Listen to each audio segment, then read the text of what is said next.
It's been a really hard year, actually, really, truly, and there's been a lot of transformation for me, but through that I have evolved my interest in a lot of ways, and I am just noticing these differences, like, because they are very different from the me that I was when I was 22, when I was 25, when I was 18. Like, I am different at 29.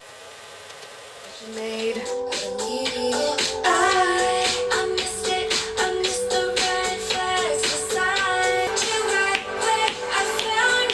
Wish I still knew nothing about you.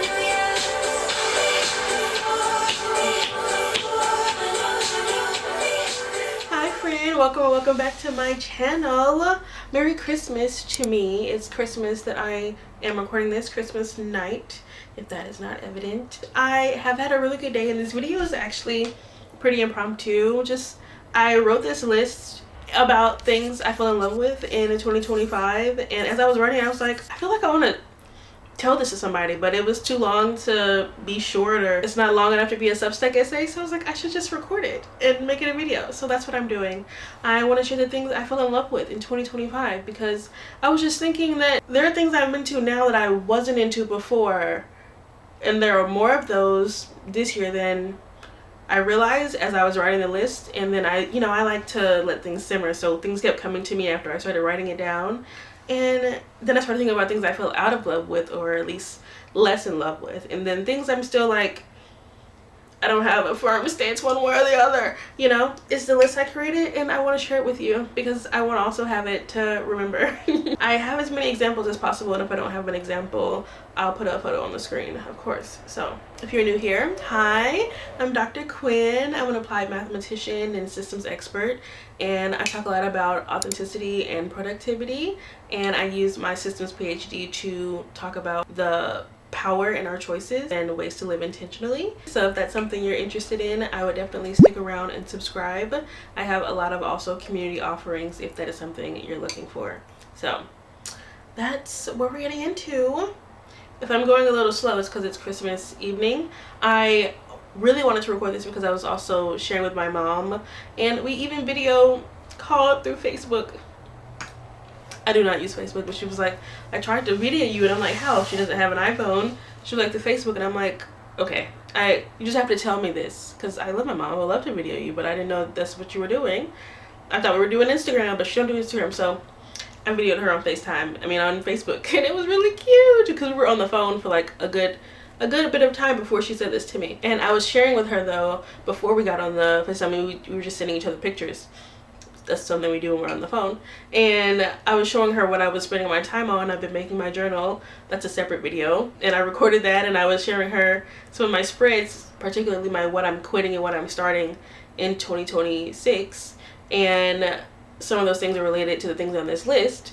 And so I was like, just feeling fired up from her feedback of wanting to record this. So even though it is late, I also took a nap, so like I'm gonna be awake anyway, so like hell yeah, let's do it. I have on my Christmas themed workout outfit. It's as close as green and red as we're going to get, baby. And I have my tea, and I have a pot of more for me, so do not worry about me, okay? I really just appreciated the time off work, and the ability to get my life together and work on the things I'm passionate about. I take as much advantage of that as I can, even though I am child-free intentionally and also intentionally kind of aromantic. I am still very busy, even with my solo priority, with the things that I have going on, and so I've had to be a bit more intentional with my time and things that I participate in. And so I'm using my break to work on me in ways that feel good for me, and that does mean like working on YouTube, working on my Notion, working in my journal, and like this is fun for me. Like I'm writing and I'm collaging, and it's like art. Like I'm having a great time. My mom was like, are you okay? You're alone on Christmas. And I was like, Mama, you're being so dramatic. You're being so dramatic. I'm having a fucking blast. I have all of my favorite things. I'm doing the things that make me happy. I can very easily, we are having these conversations like for hours. Like I talked to all my loved ones today. Well, I miss a few that I should contact before the day is over. because when I said loved ones, I had others were pictured in my mind that I didn't contact. So I got a flash photo of like my loved ones. Yeah, I was like, girl, please stop being dramatic. I am a-okay, and I'm really grateful for this time to work on myself, because like if I was working, I wouldn't be doing this, and if I was home, I wouldn't be doing this. So like, when would I do this? Because I need to do it. So like, I'm grateful that I have the time. Like, thank you so much. So let's get into it, because these are things I enjoy. And that's what I really wanted to like give away for real, is the joy. Like, it's been a really hard year, actually, really, truly, and there's been a lot of transformation for me, but through that I have evolved my interests in a lot of ways, and I am just noticing these differences, like, because they are very different from the me that I was when I was 22, when I was 25, when I was 18. Like, I am different at 29, and I'm turning 30 in September 2026, and I'm very excited about it. I'm so ready for my 30s. Do you know a black woman in her 30s that's not fine as fuck? And that looks a lot of ways.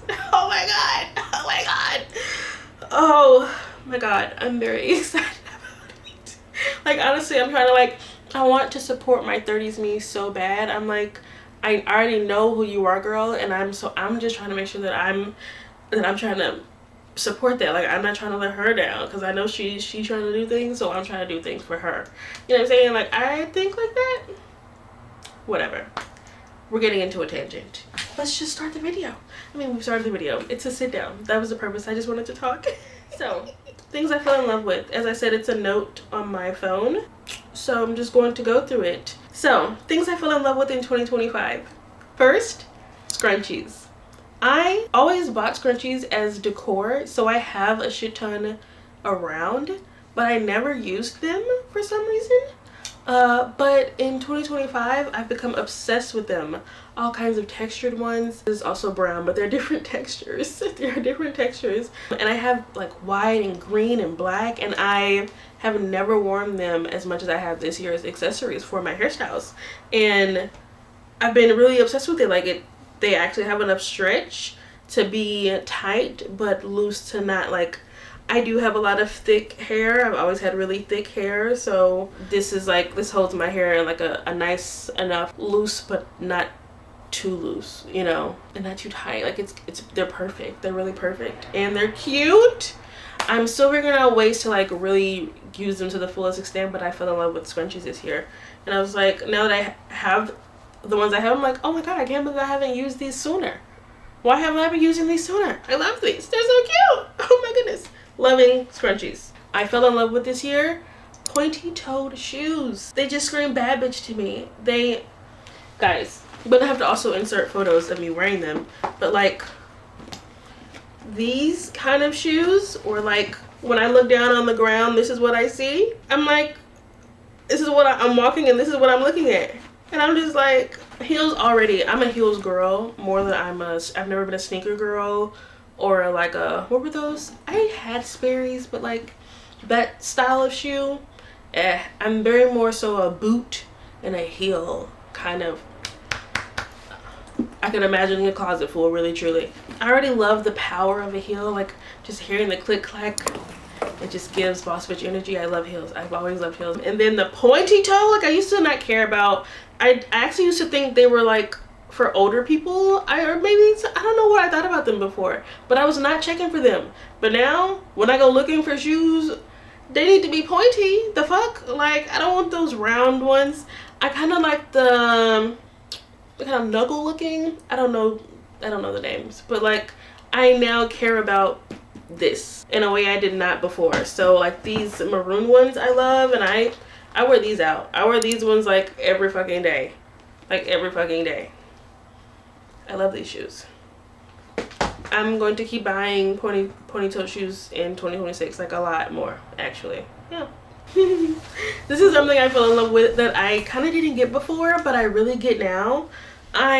We all have things that we like, I think, growing up, and mine, I think, was always, again, heels and boots. Like, that's always something I would buy when I had my jobs, or when I got any kind of money, and that's what I would go buy first, is some kind of shoe, or maybe a book, or maybe the movies or something. But those were my things. I didn't really get into makeup. My mom didn't know how to wear makeup, so she didn't like pass that to me. And so I didn't have an interest in it. I didn't really see it around. Like when we were growing up, we were children. You know what I'm saying? And then when people started wearing makeup, I was just like, that seems like a lot to do and I don't know how to do that. I tried for a year in college and then I was like, no. And so yeah, I don't know anything about makeup. I love makeup. Let's not do the waffles pancakes thing.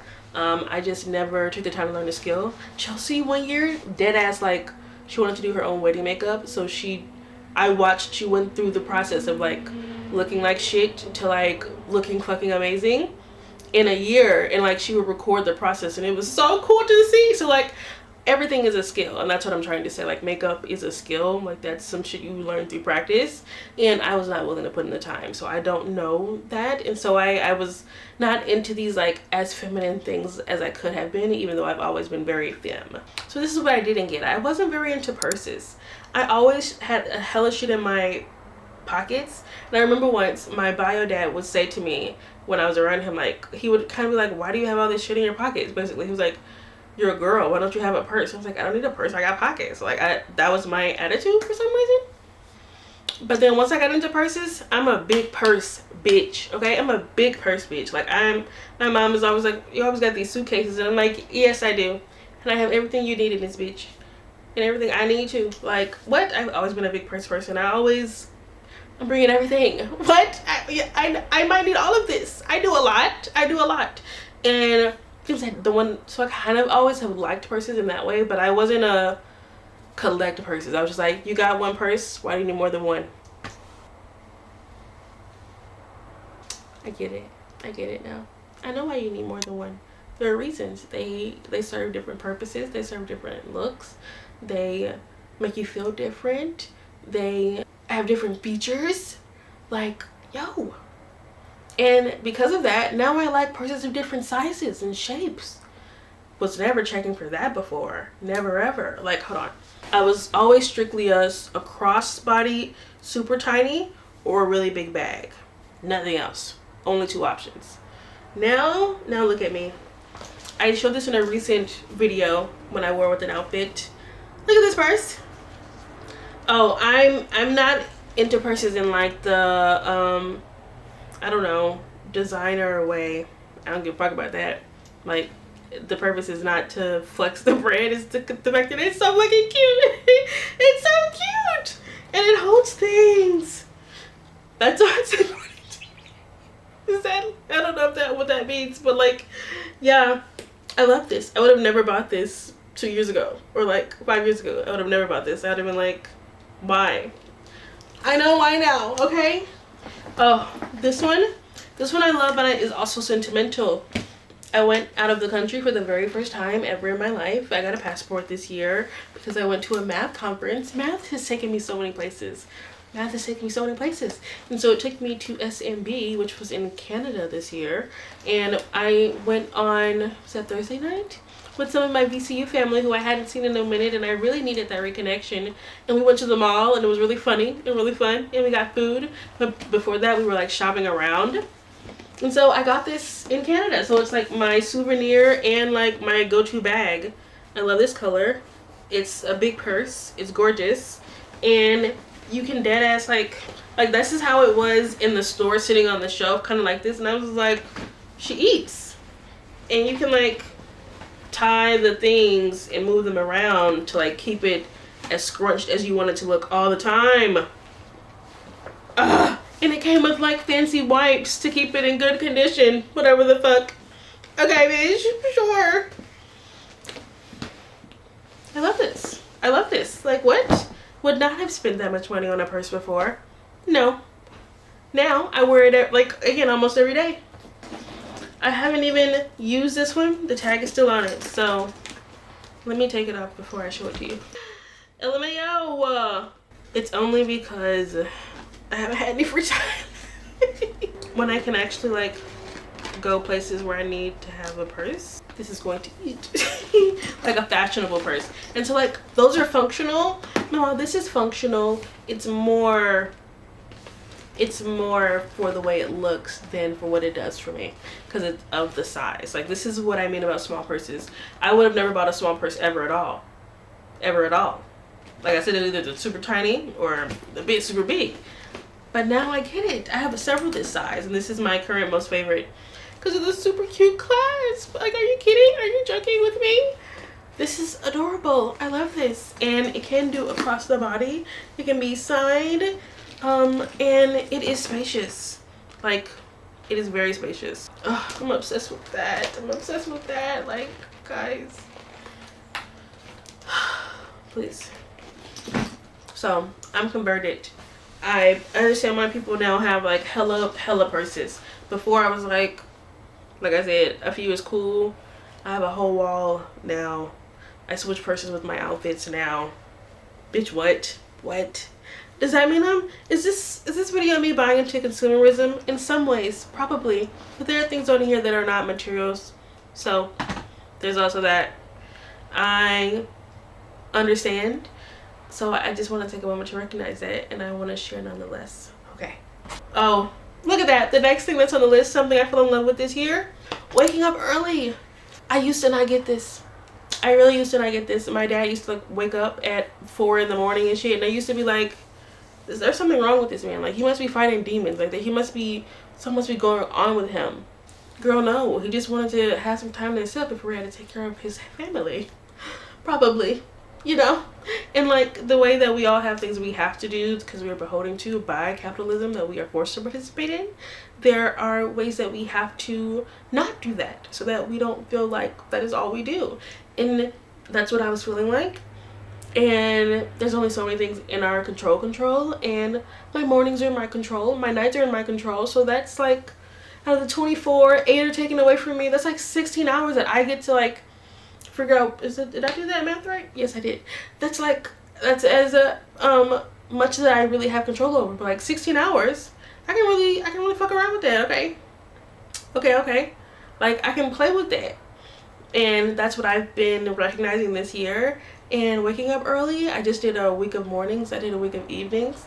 My week of mornings went a lot better than my week of evenings because like my evenings are still a bit chaotic as far as letting my stuff wind down, I've realized, versus my mornings where I'm like, this is so fun and beautiful, I love this, like the vibes, you know. And I haven't gotten that ooh I love this yes about my evening routine yet.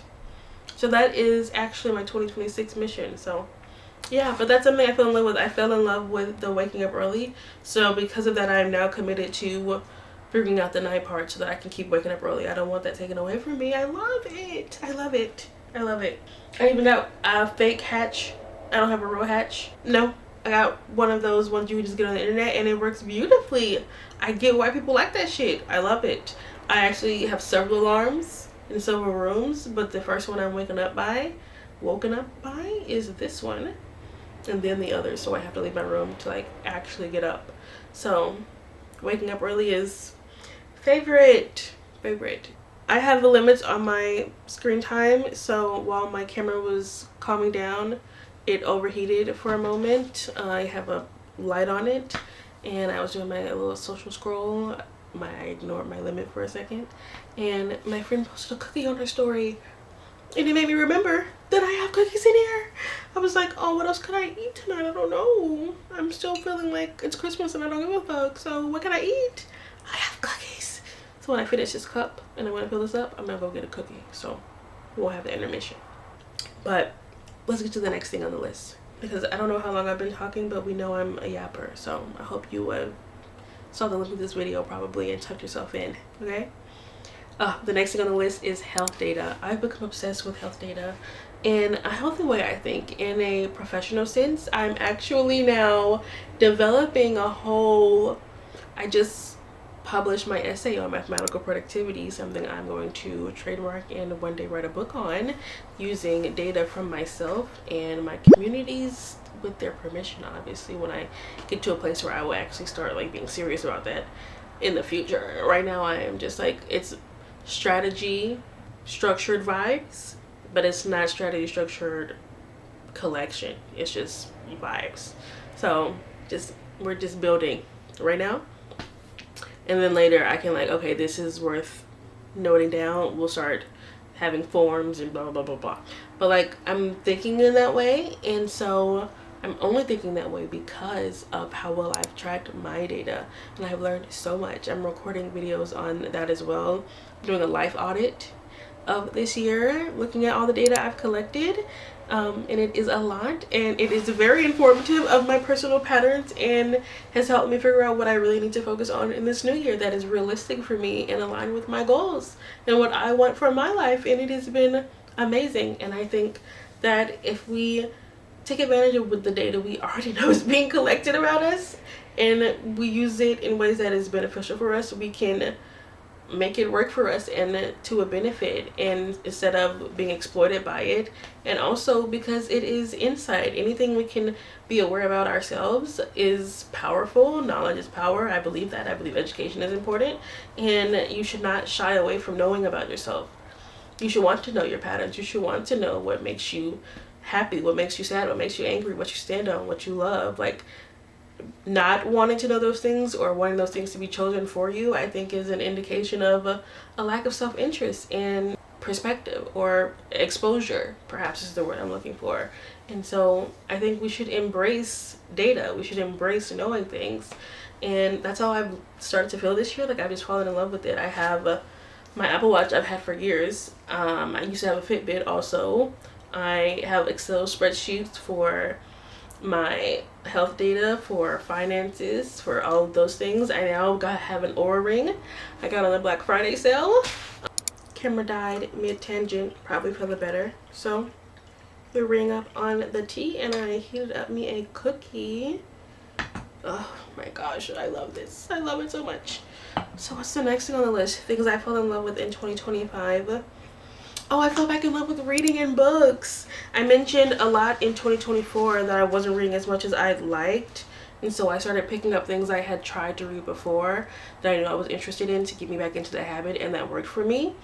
I read the Psych series, I believe, last year, and I loved it. It's a dystopian utopia where people don't die naturally, so they have to be killed to maintain the population growth. And it's about the people who have to do that killing, or particularly some apprentices who are learning to be the people who do that killing, and the politics and emotions of that in the context of that world and in general. Really good series.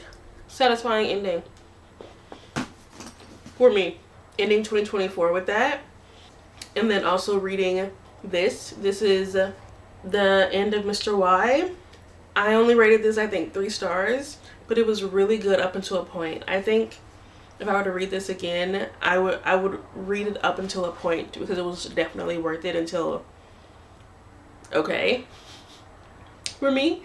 But this was a really good dark academic book and like magical story, and so I loved it for what it did for my interests. And so then I just read more academic world type books with stakes, and so these are the 2 I read in 2025 and other things, and I'm like really enjoying reading in books again. I'm really enjoying reading in books again. So these are the two I want to mention that are kind of like those. So we have The Testing, which is another dystopian novel, but this is also kind of academic. It's like, take the Hunger Games, and instead of fighting in the forest, you're trying to get into college.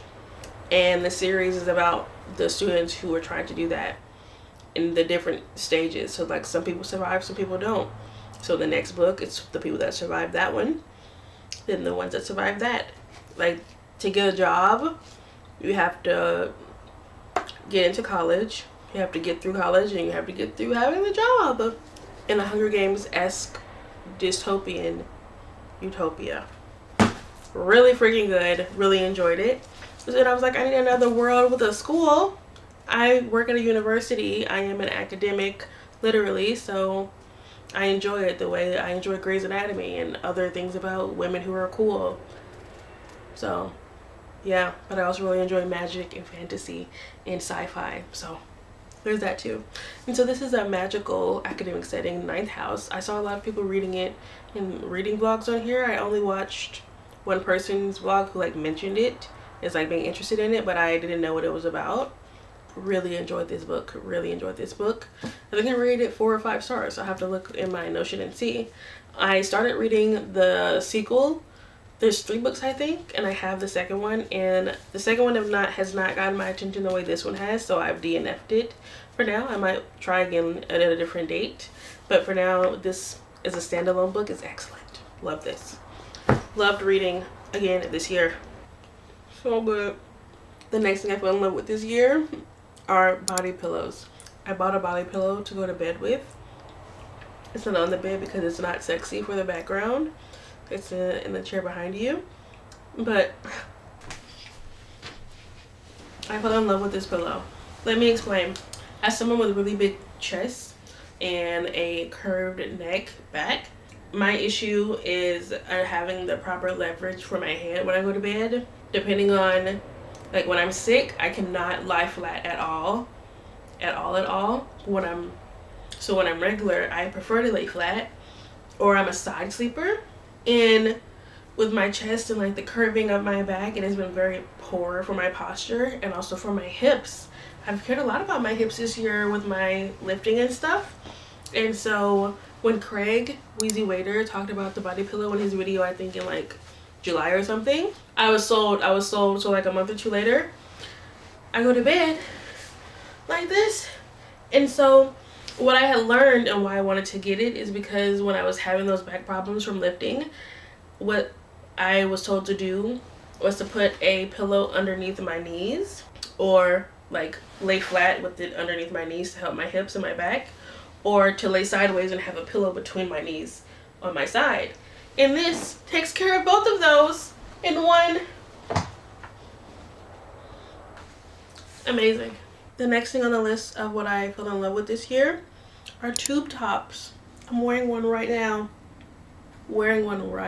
I'm obsessed with them. I bought one just to try it because I've always liked the shoulder area. That's why I was willing to get tattoos here, because I find that area sexy. I don't know what it was about this year, but like I love now this area. I love it so bad. So I had one. Then I was like, oh, I need this in every color possible. And that's what I did. And now I love them and I wear them all the time. I did not have these before this year. Nope. Another thing I really didn't get into until this year, those Kerry Washington, Olivia Pope like trench coats. They've always been like a distant, like, those are so fancy, those are so cute, those are so nice. But now that I'm a 29-year-old working woman, my heels and my Olivia Pope coat, you can't tell me I'm not a boss. I feel so official. Love it so much. Another thing I fell in love with this year, slow living. I wish I could hold the book, the reread in my Scholar Circle book club, but I lent it to my PI because I really want other people to read it. I didn't realize until after I'd already like handed it to him that I annotated like shit in that book, and I don't know what I said. But he has it out to read with my annotations in it. Hope that wasn't a mistake. But that book was transformative. It changed my mind about taking your time. Like, I was already in that kind of mode. I learned a lot this year about taking things off your plate. But something about that reframed slow living in the way that the internet had bastardized. Like, the internet made it seem like, don't do anything, let life come to you. Not because that's not my vibe at all, but this book was like, no, slow living is about being intentional with your time, not rushing through things, not letting the dollar determine your effort and your worth, and being willing to let things take longer and be for less if you're to improve the quality and the experience of pleasure in it. I'm like, hell fucking yeah. Let me live with that in mind. Like in an intentional way, and not in a, yeah, that's important, but in a, I'm going to practice this. I'm going to be intentional about implementing this in my normal living. I'm so sorry I'm dead ass eating while I'm doing this video. Another thing I fell in love with this year that I wasn't before is Notion. I feel like I was not a Notion person in college. What did I use? I remember an app that had like folders and shit, but what was that? I think I've just used PDF apps. Most of my college experience, I used my bullet journal, PDF apps. Yeah, I just didn't use digital things really, I guess. It wasn't until I got an iPad. Okay, I can see the history now. In college, I didn't use Notion. I didn't know about it. It was not my tool of existence at all in grad school or college. undergrad or graduate school. And so in undergrad, I strictly used my bullet journal, right? And that got me through. I used my bullet journal and whatever we needed in the computer, like Excel and stuff. And that kept me productive. And then in graduate school, my first or second year, I got an iPad. And I still wasn't really into Notion yet. And so I was actually just recreating my bullet journal in those PDF apps. Like I would get a blank page and make spreads in the blank pages. And that worked for a while. Then I saw that people sold PDFs that were planners. And then I was like, I could probably make my own shit like that. And so I did. And so I buy others to use. I use my own. All of that. And so that exposed me to the digital side of it. And then once I saw those videos, YouTube started recommending Notion videos. And some people have free templates. And so at the end of 2023, I downloaded a template and I was like, oh, this is pretty fucking cool. Yeah. Was it 2022 or 2023? Because my last year of my PhD program, I was using Notion. So that had to have been 2023 that I started using it. But I still wasn't really like, the way I use it now, baby, you could tell me to create a spread and I could do it by the end of the day. Like me and Notion are locked in. Like I know how to use it now. I just don't have the time to make templates just yet. But like I could and I will. But apparently people are already doing that. So like you are not, you'll be okay there. I can recommend some down below. But like now though, me and Notion, like I just said, I decided I wanted to recreate something. And I was like, let me just do it. I love Notion. It's like, it for me, what did I just say on Instagram? I actually keep a highlight on my Instagram called This Week, because when I'm not vlogging, or even when I am vlogging, I still vlog on Instagram. That's what got me into vlogging. I was sharing things on Snapchat my full day all the time when I didn't have the self-esteem to be public with it. And then when I was brave enough to be public with it, I started posting my every fucking day on Instagram, dancing, doing everything on Instagram. And then slowly I was like, I can vlog now. Like I feel confident enough to like actually make these videos. And so that's what I did. And when I was making videos, I was like, what do people want to see? And everything that I was getting replies about on my Instagram was like authenticity, organization, tips. And I was like, okay, so I just need to recreate my Instagram story vibes in my videos. Got it. And so like that's kind of the foundation of how I approached this. I was like, what do I have in my Instagram story? My morning routine, my to-do list, my evening routine, my thoughts in the car, da da da. Okay, take this list, record it on the camera, vlogging. Keep doing it well enough. It's what I do now for fun and every single week. And so that's been the process. Like Instagram stories are just foundational to my routine. Like I've been doing it for years now. And this year I created this week highlight because it's proof of concept for me. Like, did I work out this week? I'll post it on my story for proof if I did. So yeah, that's what that's for. And I just found what I said. And I said Notion is like the cloud. PowerPoint and Excel had a throuple baby. It's like the cloud because you have infinite storage. I did buy the pro plan, annual plan for Notion, because that's how much I fuck with it now in the summer. It's also like PowerPoint because the way that I make PowerPoints all the time for my job. I turn my notes into PowerPoints because part of my job is presenting and I'm a public speaker, so I already have an eye for making things presentable, understandable for others. I've been doing that since I was in high school. And so PowerPoint is just how I think of beautifying notes. Like notes are just words, and then PowerPoint lets you add pictures and style and all kinds of things, right? And so Notion lets you do that the way you would in a PowerPoint, because you can customize the structure, the columns, rows, and then it's like Excel, and you can add tables, functional tables with tagging and selections and history and archiving and formulas. I've made so many formulas. I'm a literal mathematician. Like I've really been in there, okay, with Notion, and I'm in love with it. Like it's a throuple baby and it is amazing. And I didn't realize until every time I have a meeting that's in my office and I'm trying to like, we're at the end of the meeting and I pull up my to-do list to show my boss. He's like, what is this? And I'm like, this is Notion. And he's like, what's that? And I still realize that like even as into as I am, I'm a newbie to this still, kind of. Like, I was just, like I said, in 2023 really into it. That's only 2023, 2024, 3 years of Notion. And it's been existing forever probably, I don't fucking know. So like, oh my gosh. Fell in love with it this year. Fell in love with it.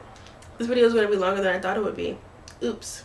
Oh, I really fell in love with tea this year. That's the next thing I fell in love with. Yeah, I used to call tea dirty leaf water. My father once had unsweetened tea in a cup that I mistook for Kool-Aid, and when I drank that shit, I could have thrown up, and I forever thought tea was all disgusting. Like, what? But I eventually learned about the health effects, and I started taking it, liked it, and now I enjoy it enough to try different flavors. And this year, I'm converted. I have tea every day. I have different flavor packs. I'm on the team. I love tea. Who would have thought? Me a year or two ago? Never. The next thing I fell in love with this year are Patreon communities / video podcasts. And I put them in the same bucket because they kind of feel similar. Like, video podcasts, I don't listen to podcasts on Spotify or anything, and that's what I mean. Like, I watch things that are called podcasts on YouTube, and it's, you know, just people talking basically. And so I guess that's why it's a podcast. And I really enjoy well credentialed, well thought out, really entertaining versions of those. And I've listened to way more this year than I ever have. And so I also say / Patreon communities, because the ones I enjoy kind of feel like podcasts. Like, I enjoy a yapper. I am a yapper. I love deep thought. I love conversation. I love the long ass comment sections in these Patreon communities. I love it. I love it. It's so much fun. Like, because we're talking about specific things, and you know, we all have our niche interests. And so I really enjoy that, because the Patreon people I'm subscribed to, they'll be watching a reaction and they'll pause and they'll talk for 5 minutes about some shit and then press play. And then like they'll have some commentary about that, and it's like really insightful thoughts and really good stuff, and like people that understand that it is that deep. Everything is that deep. Everything is that deep. Like, please God, understand that it is, and your choices matter. The things you consume matters. What things are trying to tell you matters. These things matter. Language matters. We're the only people with words, so we think, and we don't understand the gravitas of that. Words matter. Things matter. Please stop playing. I love these communities. And an offshoot of that, this year I fell in love with Substack. To me, it feels like the aunt of Tumblr. I used to love Tumblr, and I feel like it's the same because they now have, Substack has like a home feed that's basically a Tumblr page. How you would have your aesthetic photos, your little notes that you could reblog and like, and with the little hashtags and viral moments, and like, is Substack not that? With the pictures of Maya Angelou and people up and down, and like the big quotes and shit, and like everybody posting their aesthetic photos, but also a mixture of blog culture with the essays. It's like amazing. I use it as kind of half newsletter, half essay Tumblr place. So if you want to subscribe, I am the productive PhD, and I'm in love with Substack. Like, I am subscribed to about 50 things now. Love Substack. The next thing I fell in love with this year, because I focus so much on sleep, are sleep masks. Okay, I've learned a lot about temperature, the fact that you need to wind down, that you actually shouldn't be eating a couple hours before bed, that certain surges of waking up after night are signs of dysregulation. I haven't even read the Why We Sleep book yet, but I follow Sleep Dr. Chris, and I just did a lot of research for myself I also did my dissertation on sleep and pain, and so I just have a new interest in sleep after doing my dissertation, and so I've learned a lot this year about that. And I work in the sleep medicine department and like cardiology and stuff, so I just have a big interest and a lot of talk about sleep around me, and so I've focused on that a lot this year, in nighttime routine. And so yeah, being in total darkness, like not being able to see your hand, are ideal conditions for going to sleep, and that's why you should wear sleeping masks. And so I really tried that this year. So much so that this is a weighted sleeping mask, like that dent that's weighted. Like, it is excellent. I even have a white noise machine. Okay, I have the soft wake up clock. Like, I have really made the go to sleep experience luxurious. I just haven't committed to the timing of it. But I'm in love with sleep masks. Like, yeah, I actually wear that to bed. It's just about like getting to the point of like getting my ass to lay down in the bed and putting it on. It takes forever to get there for some reason, and I need to decrease the time it takes to get there. But the mask works like a baby, like a trick, like a charm. What is the fucking saying? I don't know. Another thing I fell in love with this year, perfume. And it all started with my good sis Claudia. Not Claudia the vampire, though that is my good sis, Claudia Saluski. I've been following her since she was Beyond Beauty star, and I'm so proud of my girl. Like, there are very few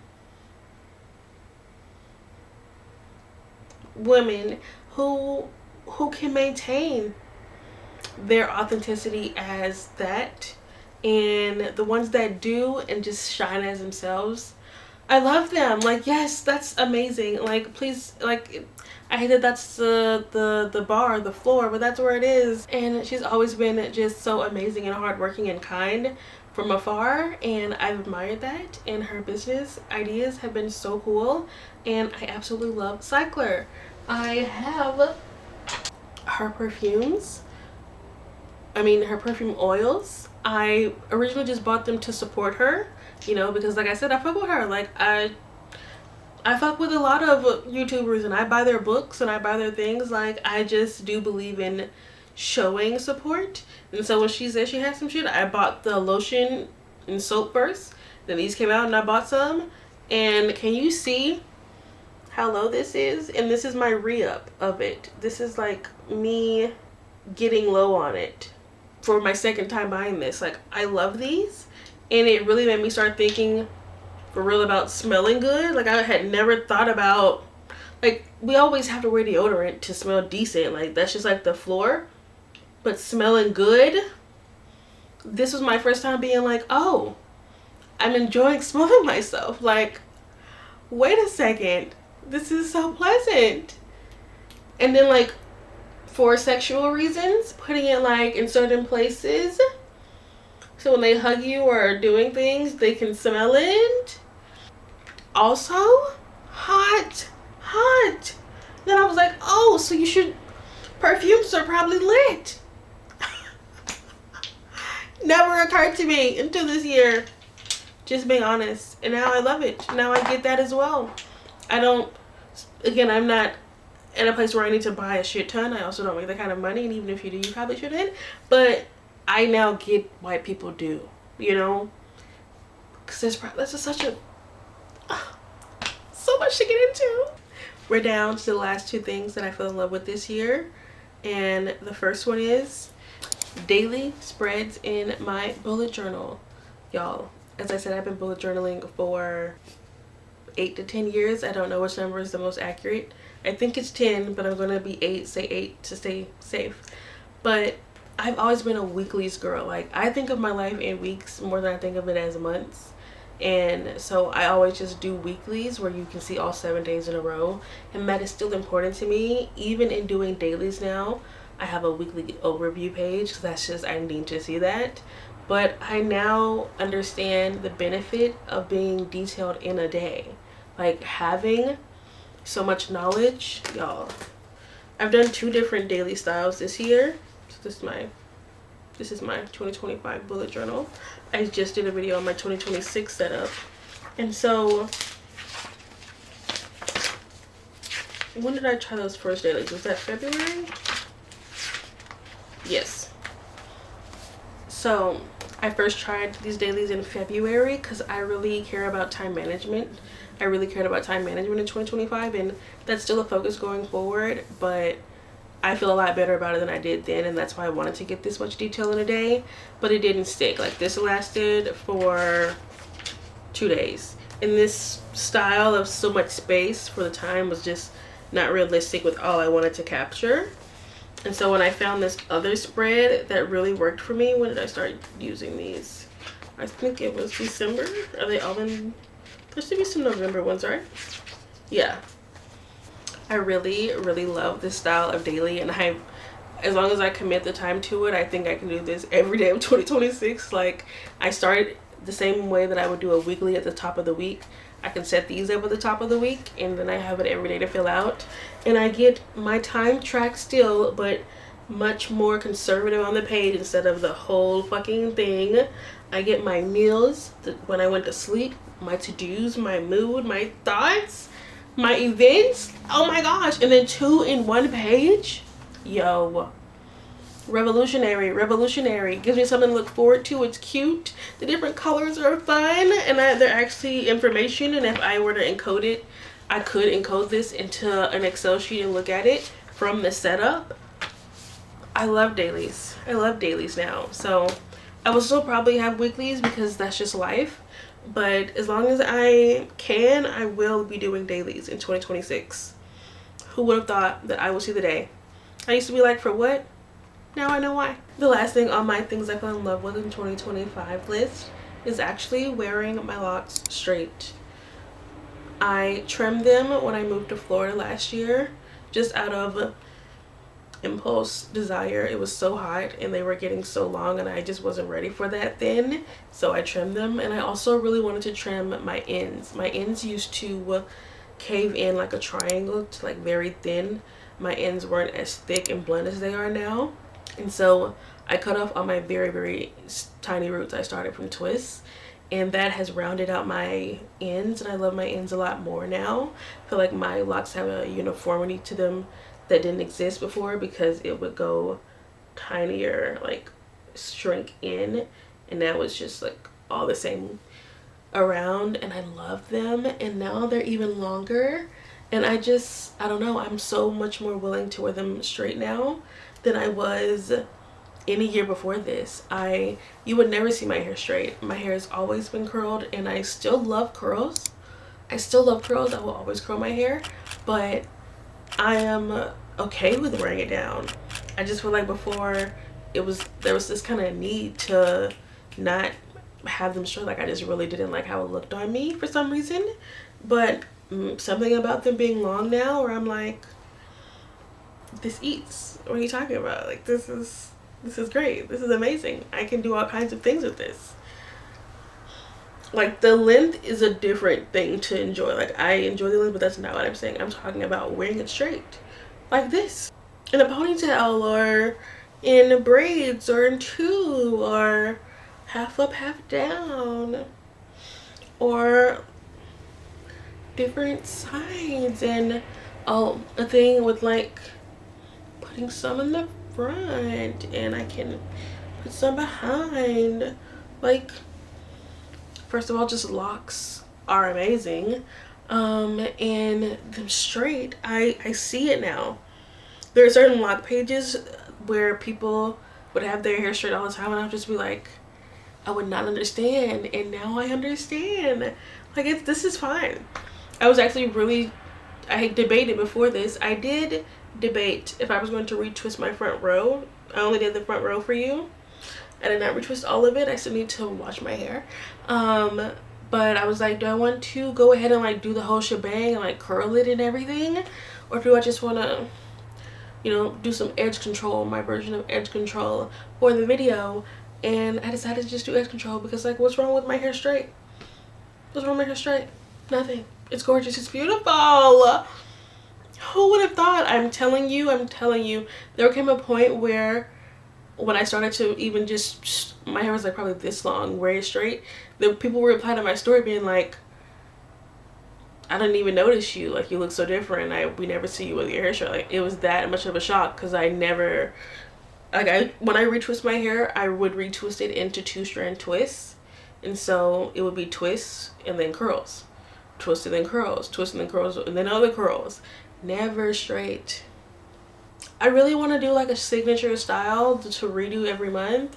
But you can really get so much with locks. I don't want to cage myself. Like, I actually now feel like I want to experiment with straight as much as I do my hair curly. Like, maybe do one each different month or something. Like, and I just really love my hair straight now. So that is the last thing I fell in love with in 2025. A lot of things that just were not true for me last year or years before, and I am kind of just shocked by that, and I want to mark this. And if there are other things I fall in love with in the future, that'll be fun. But this is not because there's pressure to find things to fall in love with, but also it kind of is maybe. And it doesn't have to be new things, you know, in the way that these are to me. It could just be things that you remember, like reading, I guess, came back to me, and certain things were exposed to me or brought back up. So maybe it can be things that I re-fell in love with. But I just like this idea of finding joy in the year and finding a change that was unexpected, you know, and reflecting on these things was a really fun exercise. So then I was like, okay, what are some things I fell out of love with?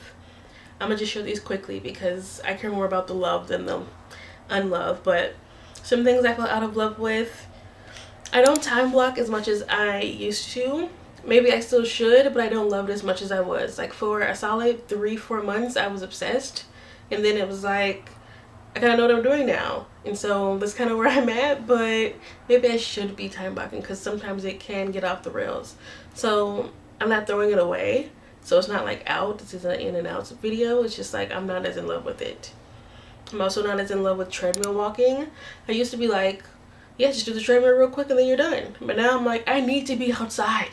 I need to be moving in a circle or something. Like I will use my indoor treadmill, and so like I'm not throwing it as, again, like an out, because when I don't have my steps at the end of the day, I'm just hopping on that baby. It ain't nothing but a thing. The treadmill is a tool, okay? But as what I prefer is to get my ass outside before the sun goes down and get my walk, okay? That's what I love. I don't love the treadmill. I also now don't love multitasking. I used to see it as a sign of efficiency, and now I don't see it as that anymore. I see it as fragmentation. I see it as splitting my attention, and I still have multiple stimuli. I think that's just something people of our current age do, where like while I'm doing work, there's music or there's a video or there's something going on. So like in that way, I guess you could say I'm multitasking, but I don't know. I feel locked in on something versus like when I used to have multiple, like 4 things around me and I am working on this, switching to that, working on this. Like, no, I'm starting this task and I'm doing this task until I finish this task. And then I'm the next one. I'm taking a break, this task till it's done. And that has also helped me set more realistic tasks. Like if I can't do it in like whatever time block I can set, then perhaps it's not just a task for today. Maybe it should be smaller as a task and do the other part another day. And so just thinking about my time differently and tasking differently has helped me be like more efficient in some ways. And yeah, I don't really try to do multiple things at once anymore. Like if I'm going to walk, I don't mind walking and reading, but I actually really want to walk fast now and focus on my heart rate. And I can't do that and read, so I'd rather just focus on the walk. And when I'm reading, I would rather just read and enjoy the story. Like I can do both, and if I have to, I will. Like these are not in outs, but preferably I don't want to multitask. If I can avoid it, like I would like to enjoy things wholly as much as possible. I fell out of love with multitasking and in love with like focused attention. I also fell out of love with low maintenance friendships. I have a lot of grace for everyone because life is so different now than it used to be, but also I don't have grace because life is so different now than it used to be. Like life is so busy and living conditions are so sparse, but also things used to be worse. So like I don't know, but I don't really fuck with the excuse of like distance and time. Like I see people driving hours. I see people taking flights. I see people on the phone for hours. I see people on Zoom. I see people in threads. I don't think the excuse of, oh, I forgot to text back, or oh, I've been so busy, really count anymore. I feel out of love with that as like a concept. It's like, that's a poor ass excuse. Like you can have it if that's true for you, whatever, good for you. I feel out of love with it as like, that's just not okay. There's nothing that is quality enough for me that's low maintenance. Again, this doesn't mean you should throw people away as friends. Like when we do interact, it's lovely, and I'm not going to ever besmirch that, but like it does deprioritize my intensity in that friendship. Like we prioritize friendships, and maybe if a friendship is low maintenance, that is indicative in one way or the other, whether it's mutual, of that like a priority. And the ones that are high maintenance that people are willing to fly out for or drive to or plan around for are the ones that are priority. And so it's just like we have to decide what those are and be intentional about that. So if I am so like pressed and where I want intentional friendships, then I have to be willing to make the effort and let someone make the effort for me, or like find it or create it or mention it. But I've just become very aware of it, that it is a choice. It is a choice to not call people. It is a choice. The time that we spend on our phones that everybody's complaining about who's scrolling, it is a choice to not be calling your friends and family. It's a choice. Let's be real about that. The next thing is something I kind of realized that I fell out of love with, and that is having a TV in my bedroom. So I lived with roommates, and so those were in like different room apartments, and I would have to have my own TV if I didn't just want to watch TV up front. And then when I lived alone, I only at first afforded studios, and so my TV was in the same room as everything because it was all one room. But then in these last 2 years, I've lived alone, and I've had a 1-bedroom now and a 2-bedroom before, and so there's a distinction between my bedroom and my living room. And in both of these apartments, I have not had a TV in my bedroom, and I've enjoyed it. I think it has benefited my sleep routine and just the way I experience bedtime and the energy in here. They say to like keep your bed for sleeping and sexing, and to keep activity in different places. Like two things are associated in our brains, locations and activities.